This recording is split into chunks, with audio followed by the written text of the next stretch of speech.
আমি গোসল করতে বাথরুমে গেলাম আর লুকিয়ে সেই কাগজগুলো নিয়ে এসেছি যেগুলো পড়ে পড়ে আমার স্বামী হাসে। আগে এগুলো পড়ে দেখবো, তারপর গোসল। কে সে মেয়ে যে আমার সুখের সংসারে আগুন দিচ্ছে? আমাকে জানতেই হবে। যে লোকটা বাসর ঘরে আমায় অত সোহাগ করে বলেছিল আমার চোখের পানি আসতে দিবে না, আজ সেই কিনা। ছি, বাসর ঘরের কথাগুলো ভাবতেই আমি ফুপিয়ে কেঁদে উঠলাম। আমি বাসর ঘরে সেজে গুজে বসেছিলাম, আমার স্বামী এসে তার বুকের সাথে আমার হাতটা চেপে ধরে বলল, আমি কি তোমাকে বিশ্বাস করতে পারি? কখনো তোমার কাছে তোমার অতীত জানতে চাইবো না, শুধু তোমার ভবিষ্যৎটা সম্পূর্ণ আমার। আমি মুচকি হেসে বললাম, হ্যাঁ আপনি পারেন আমাকে বিশ্বাস করতে, আমি আপনার হক কাউকে দিব না। আমি কি আপনাকে বিশ্বাস করতে পারি? হ্যাঁ পারো, আমি তোমার বিশ্বাসের মর্যাদা রাখার সর্বোচ্চ চেষ্টা করব। কথাগুলো বলার সময় আমাদের দুজনেরই চোখ ছলছল হয়ে যাচ্ছিল। আমার চোখ থেকে দুফোঁটা জল বেরিয়ে গেল। সে আমার চোখ মুছে দিয়ে আমাকে জড়িয়ে ধরলো। কিছু সময় পর আমি বললাম, আপনি চোখের পানি মুছুন। সে হেসে বলেছিল, এই চোখের পানি মোছার দায়িত্ব তোমার, আমি কখনো আপনার চোখে আমার জন্য পানি আসতে দিব না, আমিও দিব না। সেদিনের পর রোজ রাতে আমাকে জড়িয়ে ধরে আমার স্বামী বলতো, আমি বিশ্বাস করি তোমায়। আমিও তার কথায় মুচকে হাসি দিতাম। কিন্তু কাল খেয়াল করলাম সে কয়েকটা কাগজ নিয়ে পড়ে আর মুচকে মুচকে হাসে। কিন্তু এই মোবাইল ফোনের যুগে কেউ লাভ লেটার দেয় নাকি? আমি চায়ের কাপ নিয়ে আসলেই কাগজগুলো লুকিয়ে ফেলে।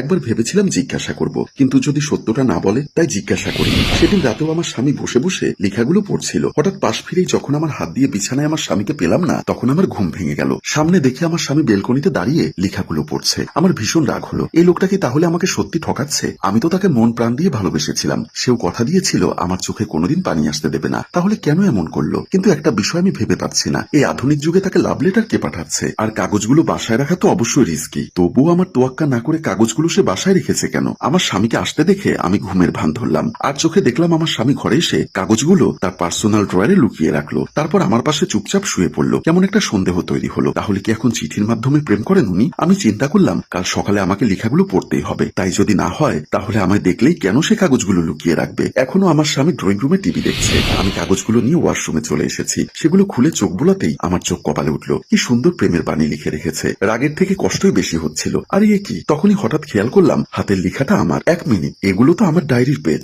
তার মানে উনি আমার ডায়েরি থেকে সব পেজ ছিঁড়ে নিয়েছে। তাড়াতাড়ি দৌড়ে বের হলাম। বেডরুমে গিয়ে ডায়েরি বের করে দেখলাম তাতে একটা লেখা পেজও আর নেই। তিনি আমাকে লুকিয়ে পেজগুলো ছিঁড়ে নিয়ে গেছে। এসব দেখে আমার রাগ চরম পর্যায়ে উঠে গেল। আমি ওখান থেকেই দ্রুত ড্রয়িং রুমে গেলাম তার কাছে। আমার এই অবস্থা দেখে সে কি করবে বুঝতে পারছিল না। আমি তত সময় রাগে ফুলে বেলুন হয়ে গেছি। সে দাঁড়িয়ে একটা মুচকি হাসি দিল। তারপর পরিস্থিতি সামাল দিতে সে আমাকে পেছন থেকে জড়িয়ে ধরে বলল, আসলে এত সুন্দর কথা আমাকে নিয়ে লিখেছো যে সবসময় পড়তে ইচ্ছা করে, তাই ছিঁড়ে নিয়েছি। তুমি রাগ করো না, সবসময় তো তোমার সাথেই থাকতে ইচ্ছা করে, কিন্তু পারি না, তাই নিয়েছি। তুমি রাগ করো না শোনাবো আমার। আমি কিছুই বললাম না। আমার লেখা পড়বে ভালো কথা, কিন্তু লুকিয়ে কেন? তাও আবার ছিঁড়ে ফেলেছে পাতাগুলো। আমি রাগ দেখিয়ে চলে গেছিলাম। বিকালে অফিস থেকে ফেরার সময় আমার ফেভারিট আইসক্রিম, চকলেট আর একটা গোলাপ ফুল নিয়ে এসেছিল। আমি মনে মনে একটু খুশি হয়েছিলাম বটে। বোকা হাসি দিয়ে বলল, তোমার কি পছন্দ তা তো জানি না, তাই সব নিয়ে এলাম। তুমি আবার পছন্দ জানি না বলে রাগ করো না কিন্তু, তাহলে এখন আমি কিন্তু কান্না করব। তোমার রাগ আমি আর সহ্য করতে পারছি না। তার কথা শুনে আমি ফিক ফিক করে হেসে দিলাম। বললাম, হয়েছে, আর ঢং করতে হবে না। আগে বলো তোমার আর রাগ নেই? হুম কি বলো, আর রাগ নেই? না হলে কিন্তু এই আমি কান্না শুরু করলাম। আমি তাড়াতাড়ি আটকে বললাম, হয়েছে, আর কিছু করতে হবে না, আমার রাগ নেই, চলুন ফ্রেশ হবেন। সে হাসি মুখে ভেতরে চলে আসলো আমার সাথে। আমি আর আমার স্বামী দুজনের সুখের সংসারে সবই ঠিক চলছিল। কিছুদিন পর আমার ফোনে অচেনা একটা নাম্বার দিয়ে কল আসলো। সে পাশেই বসা ছিল। আমি ধরবো কিনা ভাবছি, সে ইশারা দিয়ে বলল রিসিভ করতে। আমি অনেক দ্বিধা নিয়ে কলটা রিসিভ করে লাউড স্পিকারে দিয়ে রাখলাম। ওপাশ থেকে মা কথা বলছে, মা তোরা কেমন আছিস? ভালো আছি মা, তুমি কেমন আছো? আছি রে মা, তোর বাবার একটু জ্বর। যাই হোক, তোরা কাল একবার আয়, বাড়ির পুকুরের মাছ তুলেছি। তোর বাবা কাল ঝড়ের মধ্যে ওসব আনতে গিয়েই তো জ্বর বাঁধালো। আমি বললাম, আচ্ছা মা, আমি ওর সাথে কথা বলে তোমাকে বলবো। মা বললেন, না বাবা, তুই এক্ষুনি কথা বলে নে, আমি অপেক্ষা করব। আমার কথা শেষ হতেই সে মুচকি হেসে বলল, আমি পাশে থাকলে লাউড স্পিকারে দিয়ে কথা বলার দরকার নেই, আমি বিশ্বাস করি তোমায়। আমি বললাম, আচ্ছা সবাই তো ভালোবাসি বলে, আর আপনি বিশ্বাস করি বলেন কেন? ভালোবাসি বলেন না তো একবারও। ভালোবাসার রং বদলে যেতে পারে, কিন্তু বিশ্বাস বদলায় না, হয়তো ভেঙে যায়, নয়তো অক্ষত থাকে। আর ভালোবাসি কথাটা প্রমাণ করা অনেক কষ্টের, আর বিশ্বাস করা প্রমাণ করা কিছুটা সহজ।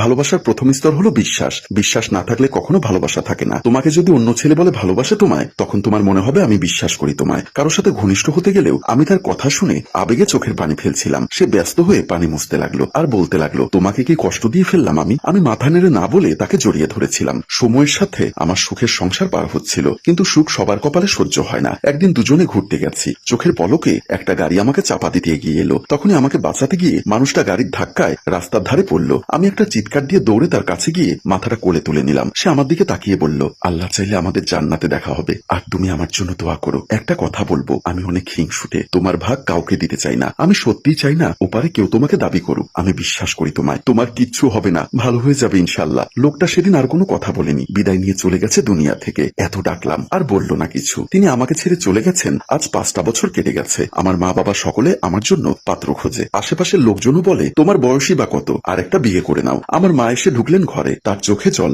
আমার পাশে বসলেন। মা তুই এসব কি শুরু করলি বলতো? তোকে এভাবে আর দেখতে পারছি না আমরা। তোর বাবা তোর টেনশনে মুখে ঠিক করে কিছু তুলছে না, তুই কিভাবে থাকবি বাকিটা জীবন? সারা জীবন এভাবে একটা মানুষ একা থাকতে পারে না। মায়ের কথা শোন মা। আমি মায়ের চোখের জল মুছে দিলাম, কিন্তু কিছু বললাম না। মা আবার আমাকে বোঝাচ্ছেন, তার মতে আমার বিয়ে করে নতুন সংসার না করলে জীবন নষ্ট হয়ে যাবে। মা আমাকে একটু একা থাকতে দাও, তুই কেন বুঝতে পারছিস না? মা প্লিজ। মা চলে গেলেন। কেউ আমার মনের কথা বোঝে না, কেউ আমার ইচ্ছা জানতে চায় না। আমার যে কাউকে নিয়ে কিছু ভাবতে গেলেই আমার কানে একটা কথাই বাজে, আমি বিশ্বাস করি তোমায়। লোকটা সেই কথাটা আমার বুকে আজও ঝড় তুলে যাচ্ছে প্রতিনিয়ত। সম্মানিত ভিউয়ার্স, গল্পটি কেমন লাগলো কমেন্ট করে জানাবেন, আর যদি ভালো লাগে শেয়ার করতে ভুলবেন না। গল্পটির ভাবনা ও পরিচালনায় অভি, ক্যামেরায় শিহাব ও শাকিল এবং প্রযোজনায় মঞ্জুর মোর্শেদ। ধন্যবাদ।